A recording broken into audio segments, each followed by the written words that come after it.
Yangi bir gunohni o'ylab topgan qavm. Robbimiz ularni juda qattiq va ayovsiz azob bilan jazolagan bir ummat. Lut qavmi. Payg'ambar Lut alayhissalom. U zotning amakisi Ibrohim alayhissalom ham payg'ambar. Farishtalar u zotning mehmonlari bo'lib uyga kelarkan, jiyani Lutning qavmiga azob olib ketayotgani haqida Ibrohim alayhissalomga xabar berishadi. Mana shunda Ibrohim alayhissalom jiyanining holatini so'raydi. Keling, bugun shu haqida hikoya qilamiz. Tarixga sayohatimizni davom ettirarkanmiz, Ibrohim Halilullohning jiyanlari davriga sayohat qilaylik. Lut alayhissalom u zot amakisidan farqli o'laroq boshqa bir joyda, fitratdan, tabiiylikdan voz kechgan va o'zlaridan oldin hech kim qilmagan bir gunohni o'ylab topgan odamlar orasida yashardi. Bu shunday gunoh ediki, unda shahvat isyon bilan birlashgandi. Shu sababli ularga boshqa hech bir ummat boshiga tushmagan azob tushdi. Shu sababdan ham bu mavzu nomini Fasod vodiysidagi fitratning ovozi deb nomladik. Lut alayhissalom Ibrohim alayhissalomning akasi Harunning o'g'li. U kishi yoshlik paytidayoq Ibrohim alayhissalomga iymon keltirganlardan biri edi. Namrud va uning qavmi zulmiga uchragach, Iroqdan birga chiqib Shom o'lkasiga birga hijrat qilishadi. Ammo Lut alayhissalomning boshqa vazifasi bor edi. Alloh u kishini payg'ambar etib tanladi va Ibrohim alayhissalomning yashash joyidan uzoqroq bo'lgan bir yerga yubordi. Bu joy axloqiy buzuqlik va xulq-atvor og'ishiga botgan qishloq edi. Bu qishloqlar Sodom va Amora bo'lib, ular hozirgi Iordaniya hududidagi O'lik dengiz, Lut ko'lining janubida joylashgan qishloqlar edi. Bu qishloqlar nafaqat buzuq, balki tarixda olamlardan hech kim qilmagan gunohni boshlagan birinchi ummat bo'ldi. Alloh ular haqida shunday deydi: Albatta, sizlar o'zlaringizdan oldin odamlardan hech kim qilmagan fahsh ishni qilasizlarmi? Bu yerdagi fahsh so'zi shunchaki zino gunohi emas, balki levota, bachchabozlik edi. Ya'ni erkak kishining erkakka shahvat qilishi va u bilan buzuqlik qilishidir. Bu gunoh inson fitratining o'zagiga zarba beradi va inson yaratilishidagi har bir tabiiy narsaga zid keladi. Hatto Rahmonning arshini titratadi. Xo'sh, ular bu fikrni qayerdan olishgan? Hozirda tibbiyot nomini o'rtaga qo'yib, bu ishni kasallik deb oqlash ko'rinishmoqda. Lut qavmida ham bu ish genetik kasallik bo'lib boshlanganmidi? Keling, birinchi shunga javob beramiz. Yo'q. Lut qavmida bu ish kasallik bo'lib boshlanmagan. Ba'zi tafsir ahllarining rivoyat qilishicha va ba'zi isroiliyot xabarlarida aytilishicha, Iblis ularni bunga birinchi bo'lib yo'naltirgan. Va Iblisning o'zi chiroyli erkak kishi suratida kelib, zinoning har turini totib ko'rgan. Bani Isroildan bo'lgan bir iflosga orqasini tutib berib, bu ishni o'z ustida birinchi bo'lib qildirgan deyiladi. Ha, bu ishni birinchi bo'lib qilgan odam sog'lom erkak kishi edi. Orqa qilgan esa Iblis yoki shaytonlarning biri edi. Zino botqog'ida yangilik bo'lgan bu razil ish keyinchalik oddiy holatga aylanib qoldi. Odamlar ko'chalarda va eshiklar oldida gunohlarni ochiqchasiga qilishardi. Hayo pardasi va Allohdan qo'rqish umuman qolmagan edi. Ular begonalar va mehmonlar oldida uyalmay o'zlarining buzuqliklarini namoyish qilishardi. Eng ajablanarlisi, ular ayollarni tark etib, harom shahvatning ketidan yurishdi. Bugungi kun kechagiga naqadar o'xshash.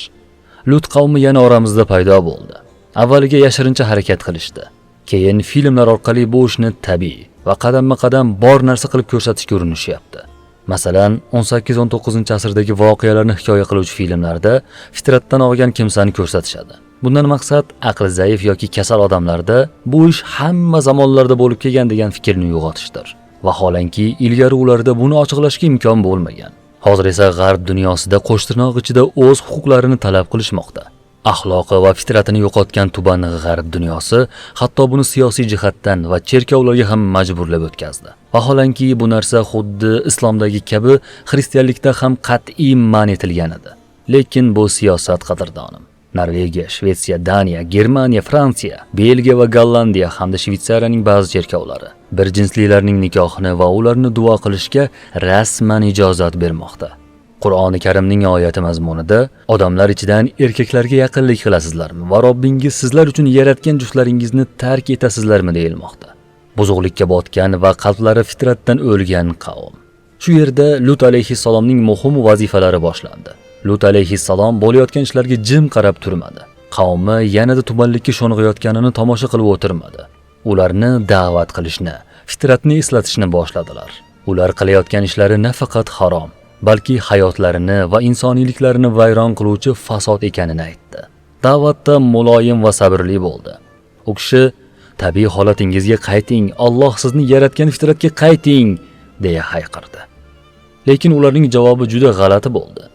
Ular masxara bilan Lut oilasini qishlog'ingizdan chiqarib yuboring, chunki ular haddan tashqari pokiza odamlar ekan deyishdi. Tasavvur qiling, ularni jamiyatdan ajralganlikda ayblashdi. Harom ish qilgani uchun emas, balki o'zlarini pok tutganlari uchun ayblandi. O'z avratlarini yopib, hayosini saqlab yurgan singlim va opalarim. Bilaman, ko'chaga chiqsangiz yarim yalang'ochlar sizga qoshini uchirib, burnini shimaradi. Chunki nopoklar pokizalar oldida o'zini noqulay his qiladi. Lut alayhissalomning oilasiga ham shunday qilishdi. Bu vaziyatda Lut alayhissalomning Allohga yuzlanishdan boshqa chorasi qolmadi. U zot o'z qavmining halokatga ketayotganini ko'rib, Robbim, meni va oilamni ular qilayotgan ishlardan qutqar deya duo qildi. Lut alayhissalom qavmining masxarasiga duch kelayotgan bir paytda Alloh taolo hal qiluvchi lahzalarni ularga tayyorlayotgan edi. Farishtalar dunyo samosiga tushishdi. Avval Ibrohim alayhissalom huzuriga kelishdi. U zotga Ishoq va uning ortidan Yoqub alayhissalomlarning xush xabarini berishdi. Keyin esa Lut alayhissalom yashaydigan qishloqlarga ketayotganliklarini aytishdi. Farishtalar Sodomga yo'l olishdi va Lut alayhissalom huzuriga kelishgan yigitlar qiyofasida kirib borishdi. Lut alayhissalom avvaliga ularni ko'rib qo'rqib ketdi. Mehmonlardan emas, balki ular uchun qavmidan qo'rqdi. Chunki u kishi bu qavmning mehmon erkaklarga hujum qilib, majburlab buzuqlik qilishini bilardi. Haqiqatan ham ko'p o'tmay qishloq ahli Lut alayhissalomning uyiga yugurib kelishdi. Mehmonlarni ko'rib, Lut alayhissalomdan ularni topshirishni talab qilishdi. Ularning nazarida bular mehmon emas, balki shahvat o'ljalari edi. Lut alayhissalom ularga qarshi turib, "Mana mening qizlarim, ya'ni ummatimning ayollari. Ular sizlar uchun pokroqdir. Allohdan qo'rqing va mehmonlarim oldida meni sharmanda qilmang" dedilar. Ya'ni buzuqlikka botayotganlarga ayollarga uylanishni taklif qildilar. Mana mening qizlarim deyishlaridan maqsad payg'ambarlar o'z ummatiga ota sifatida bo'ladi. U zot buzuqlarga qizlarga nikohlanib, oila qurishni taklif qildi. Ammo ular quloq solishmadi. Xudoning la'natiga uchraganlar ichkariga bostirib kirib, yigitlar suratida bo'lgan farishtalarga buzuqlik qilishga urinishdi. Shu lahzada farishtalar o'z haqiqatlarini oshkor qilishdi va Lut alayhissalomga "Qo'rqmang. Biz Allohning farishtalarimiz va ular sizga tegina olishmaydi. Tunning bir qismida oilangiz bilan chiqib keting. Orangizdan hech kim ortiga qaramasin. Faqat ayolingiz ortiga qaraydi" dedilar. Ya'ni ayolingiz halok bo'luvchilardan. U payg'ambarlik risolasiga xiyonat qilgani va qavmini qo'llagani uchun edi. Aynan ayoli uyda erkak mehmonlar borligini qavmiga xabar bergan edi. U payg'ambarning ayoli bo'lsa ham buzuqlik tarafida edi. Shuning uchun qismat ham ular bilan bir xil bo'ldi. Lut alayhissalom tun oxirida oilasi va iymon keltirganlar bilan qishloqdan chiqib ketdi. Azob lahzasi boshlandi. Jabroil alayhissalom qishloqlarni qanoti bilan ko'tardi. Shu darajada baland ko'tardiki, samo ahli odamlarning qichqirig'ini eshitdi. So'ng yerni ag'darib, ustini ostiga qilgan holda pastga qarab urdi. Keyin ularning ustiga sijjildan, pishirilgan loydan bo'lgan toshlarni yog'dirdi. Har bir toshda egasining ismi yozilgan edi. Alloh taolo bu haqida aytadi: "Biz u shaharning ostini ustiga keltirdik va ularning ustiga ketma-ket sijjil toshlarini yog'dirdik." Qattiq azob, uzil-kesil jazo ularning izini yer yuzidan o'chirib tashladi. Ko'pgina tarixchilarning fikricha, bu qishloqlar bugungi kundagi biz o'lik dengiz deb biladigan joyda bo'lgan.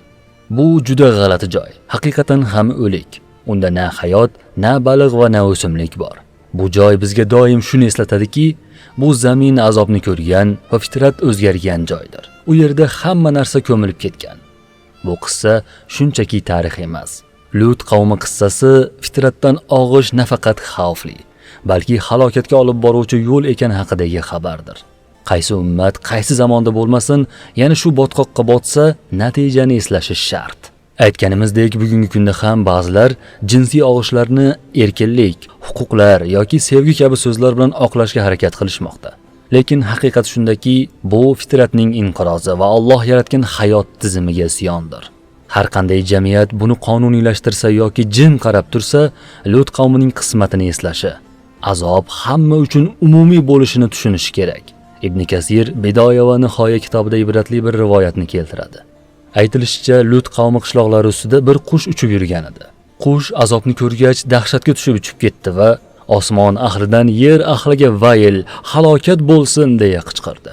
Hikoyada hatto qushlar ham bu dahshatli manzaradan qo'rqqanini ko'rish mumkin. Boshqa bir o'rinda aytilishicha, Jabroil alayhissalom qishloqlarni osmonga ko'targanida yer ularning iflosligini ko'tara olmay, avval ularni qusib tashlagan. Shundan keyin o'sha qusilgan joyga qarab, yerni ustini ostiga qilib zarba bergan deyiladi. Alloh o'zi asrasin. Biz internet orqali buzuqlikni yoyish oson bo'lgan zamonda yashayapmiz. Biz ehtiyot bo'lishimiz kerak. Biz Allohdan ofiyat so'rashimiz kerak. Mavzuni yaqinlaringizga ham ulashing, zero fasodga botgan dunyoda fitratning ovozi ko'pchilikka yetib borsin.